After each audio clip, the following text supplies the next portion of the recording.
La ressortie en salle cette semaine d'Il était une fois dans l'Ouest de Sergio Leone, avec notamment Claudia Cardinal, nous a donné envie de poser cette question simple, c'est qui, ou plutôt c'est quoi, justement, Claudia Cardinal? Voici notre réponse, subjective, en 10 petites madeleines.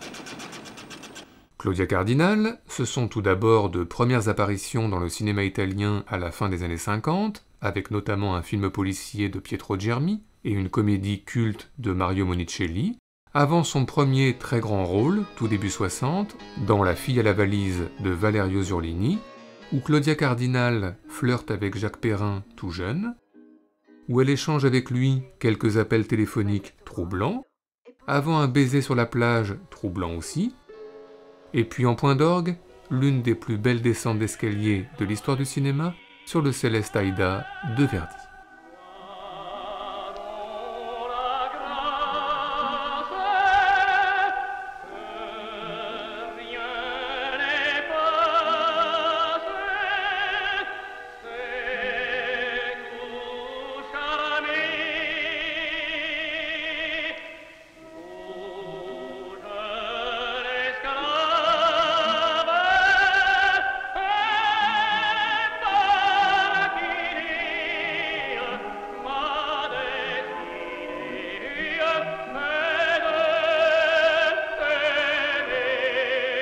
Claudia Cardinal, c'est ensuite au début des années 60 la rencontre avec Luchino Visconti, où elle croise notamment Alain Delon, et puis le Austerlitz d'Abel Gans, où elle incarne Pauline Bonaparte, mais le début des années 60 est surtout marqué par le Bel Antonio de Mauro Bolognini et sa première romance avec Marcello Mastroianni, une romance qui débute pas très bien, avec des funérailles, puis de premiers baisers guère plus chaleureux, et enfin un mariage guère plus chaleureux là aussi, bref un chassé-croisé amoureux, fait de frustration et d'occasions manquées, que synthétise parfaitement cette fameuse scène dite de la balançoire.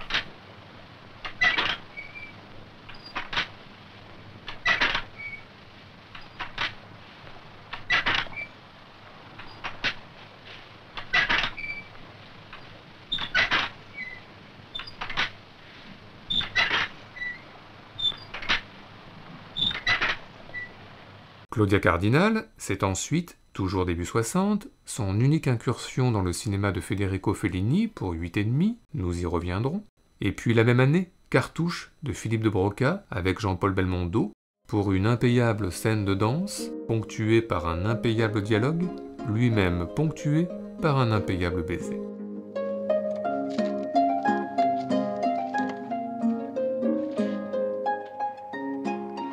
Et la cuisine, tu sais la faire? Oui, et marcher sur les mains, et danser sur un fil, et jouer du violon, et dresser les chèvres, et hurler les draps. Tu me conseilles de te garder, quoi.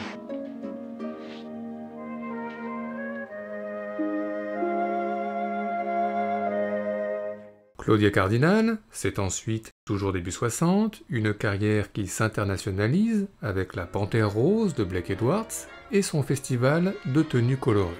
Du blanc, du bleu ciel, du rose, du orange, du mauve et du noir au moment de succomber au charme de David Niven et du champagne. Et puis à la même période, le classique des classiques, le Guépard de Luchino Visconti, avec une apparition qui sidère tout un pan de l'histoire du cinéma, Burt Lancaster, Alain Delon et Lucilla Moriacchi, Serge Reggiani, Pierre Clementi et Romolo Valli, et puis une célèbre valse avec Burt Lancaster, et surtout un jeu de cache-cache amoureux avec Alain Delon, dans un décor fait de portes, de tableaux, de voiles et de poussière, sur la musique de Nino Rota. Angélica! Tu viens? Angélica!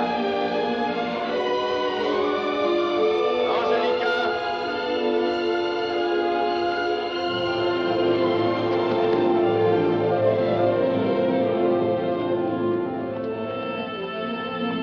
Angélica!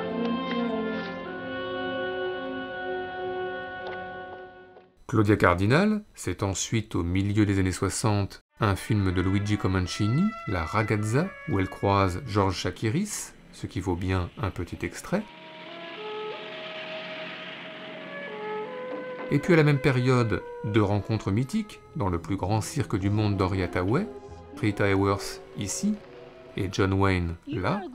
Enfin, toujours au milieu des années 60, les retrouvailles avec Luchino Visconti pour l'un de ses plus beaux rôles, celui de Sandra, jeune femme retournant dans la ville et la demeure de son enfance, et renouant par là même avec ses souvenirs et ses traumas. Lei è Fosca, eh? Sì, signore.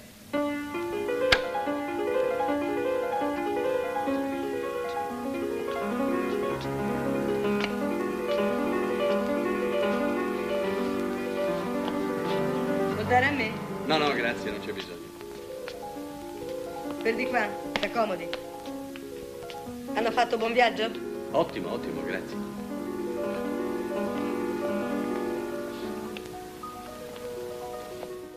Claudia Cardinal, c'est ensuite, dans la deuxième partie des années 60, un film américain de Richard Brooks, Les Professionnels, où elle retrouve Burt Lancaster 3 ans après Le Guépard, mais avec une autre ambiance. Et puis la même année, Les Centurions de Mark Robson, où elle retrouve Alain Delon 3 ans après Le Guépard, avec une autre ambiance là aussi, puisqu'elle rembarre Alain Delon à une reprise. Il faut que je rentre. Et puis, comme si cela ne suffisait pas, une seconde fois, avec un prétexte plutôt amusant.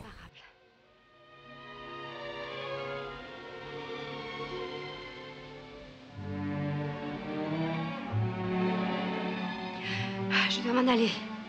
Pourquoi cette précipitation? Je viens de me souvenir que j'ai un cours. Claudia Cardinal, c'est ensuite en 1968 la grande œuvre « Il était une fois dans l'Ouest » de Sergio Leone, où elle arrive de la ville en train, puis où elle traverse Monument de Vallée en carriole, puis où elle croise Jason Robards tout en pilosité, mais aussi Charles Bronson tout en peau bronzée, et Henry Fonda tout en regard perçant. Une Claudia Cardinal qui doit aussi et surtout faire l'expérience du deuil seule, en plongée, et sur la musique d'Ennio Morricone.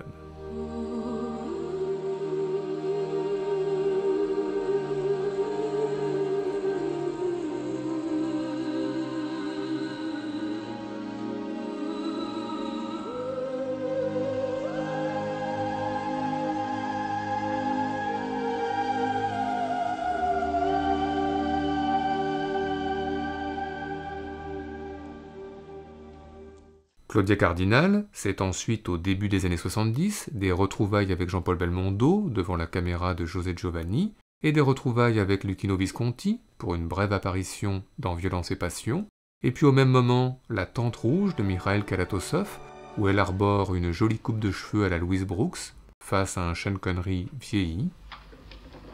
Sans oublier, toujours la même période, Les Pétroleuses de Christian Jacques et son face-à-face avec Brigitte Bardot, un face-à-face où, avouons-le, nous avons notre préféré.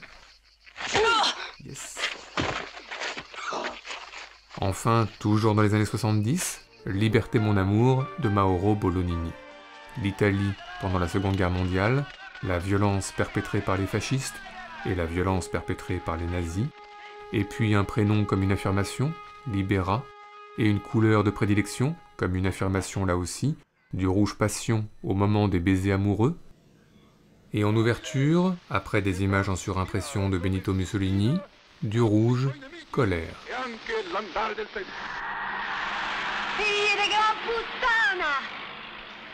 Claudia Cardinal, ce sont ensuite des années 80, peut-être un peu moins faste, avec un film d'Étienne Perrier, avec Michel Piccoli et Jacques Perrin, et un film de guerre, aux côtés de Roger Moore, et puis une adaptation pour la télévision italienne d'un célèbre roman d'Elsa Morante, où elle incarne une mère courage pendant la Seconde Guerre mondiale, sans oublier toujours dans les années 80 La peau de Liliana Cavani, avec une impayable apparition dans La Maison Malaparte où elle retrouve Marcello Mastroianni et Burt Lancaster.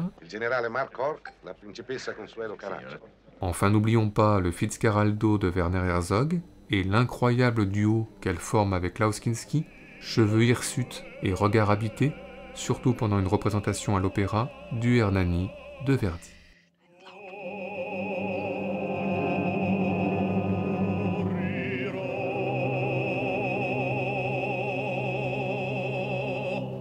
Enfin, Claudia Cardinal, ce sont des années 90 et 2000, par la force des choses, un peu en retrait, On la voit tout de même dans les 2 films autobiographiques d'Henri Verneuil, mais aussi dans un film de Féride Bouguedir et dans un Nicole Garcia aux côtés de Jean Dujardin. Et puis toujours la même période, Le Grand Écart, un Lelouch où elle croise furtivement la chanteuse Patricia Cass, fait danser à son cou.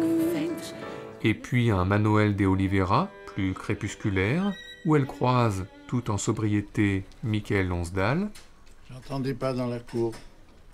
mais aussi, et toujours, tout en sobriété, Jeanne Moreau. C'est du fort, hein?